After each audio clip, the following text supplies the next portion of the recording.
Hey guys, welcome back to our video again. So this has been here for almost 2 weeks. So we finally decided to check out the CCT cam chain tensioner ourselves. I really believe that it's the cam chain tensioner that causes the rattling sound. But however, after close inspection, it's a little bit tedious to reach there. So you're thinking whether we should send it to the shop to do it ourselves. Since we are already here, I would say 50% of the labor is already done here. We might be able to do it ourselves because the concerning part is just to remove this whole throttle body, and we finally find ourselves the time to do it. So let's try it out. First off, we need to remove all this plug. Okay, there's 1, 2, 3, 4. I think there's 5, 6, 7, 8 at the bottom. So there's total 8 fuel injector, the throttle position sensor, and some other air intake sensor that we need to remove. And then here we need to loosen the throttle cable. And then we need to find out how this throttle body is attached to the intake. So we know that we have a lot of clips or plug to unplug, and we might not be installing them back within the same day, so we just label them all, okay, to prevent confusion later when we install it back. So we need to remove this fuel line, put a rug standby because it will definitely leak. Okay, a little bit, not a lot of fuel. Keep the fuel line behind and out of the way. And then we need to loosen this two cable tie in order to access to the bottom. Now we are dealing with the throttle position sensor, and I'm not sure what's this.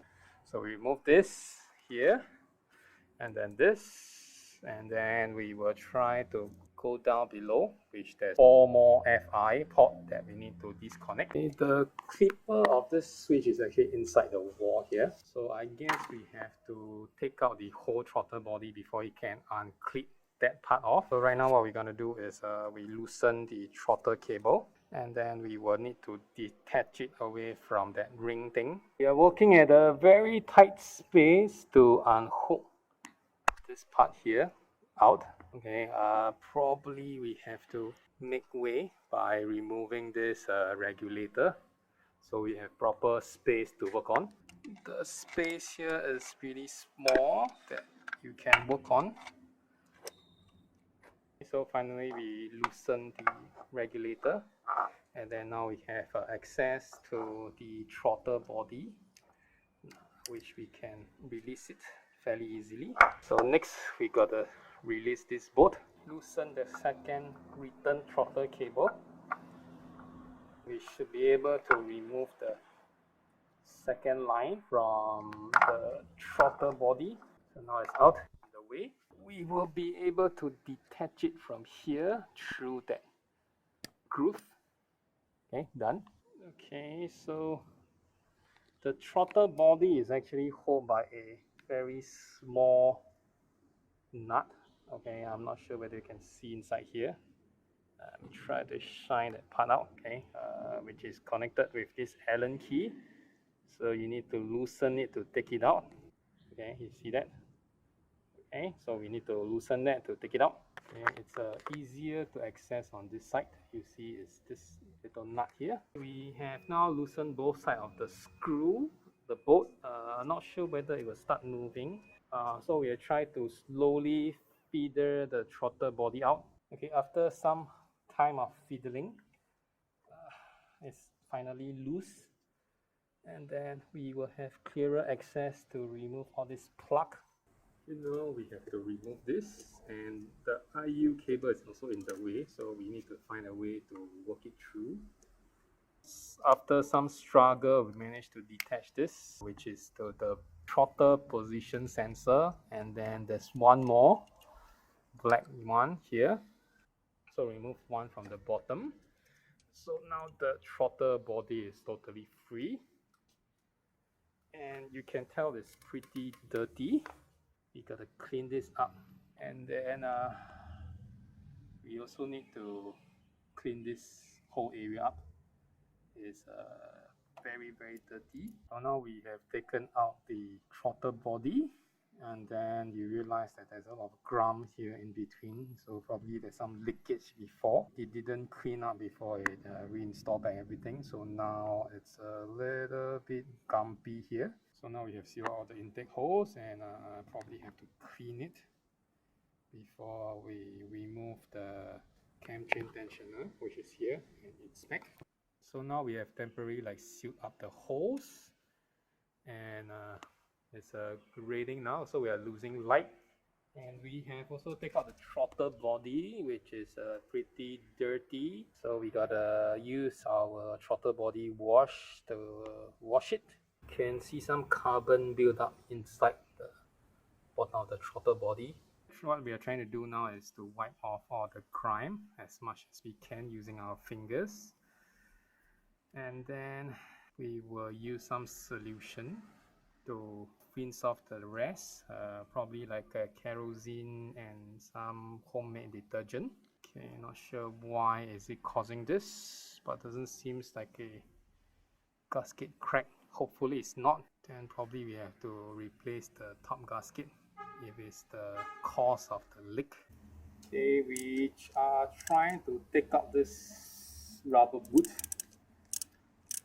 and see whether we can access to people to clean it, because there's a lot of sand inside of grime. So there's these two bolts that you can unbolt out. Okay, so you can take out this rubber boot and we can clean this rubber boot.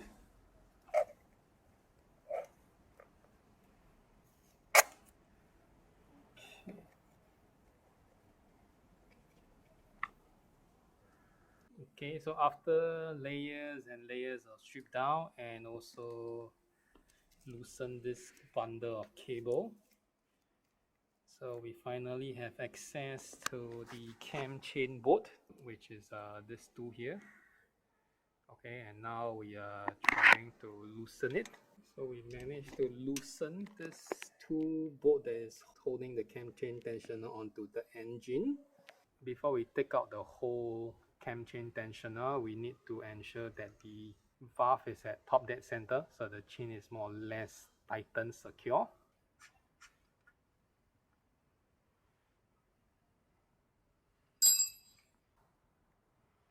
Okay, we are spinning this.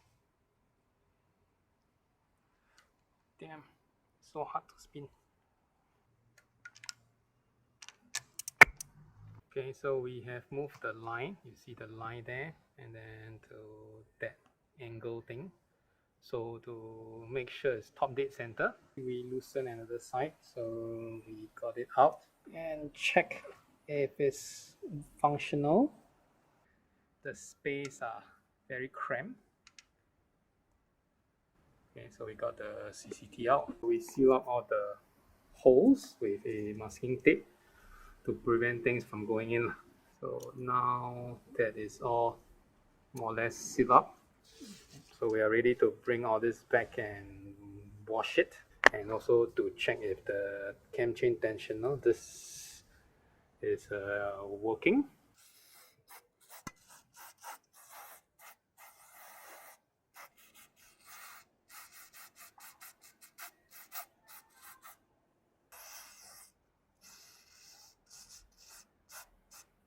This is the cam chain tensioner. We are supposed to check it by compressing it. You see this groove here, so all the way to this C-clip. Okay, so how do you do it is you need to compress and then at the same time turn it clockwise. See, it's going in. If you just press it, it doesn't work. Take some strength to do it. Okay, and there's a lot of oil coming out. So we actually did this and then twist it all the way down. Then we push the clip down to hold it in place. So now we will see whether does it spring out smoothly as what they mentioned in the manual. Okay, looks decent.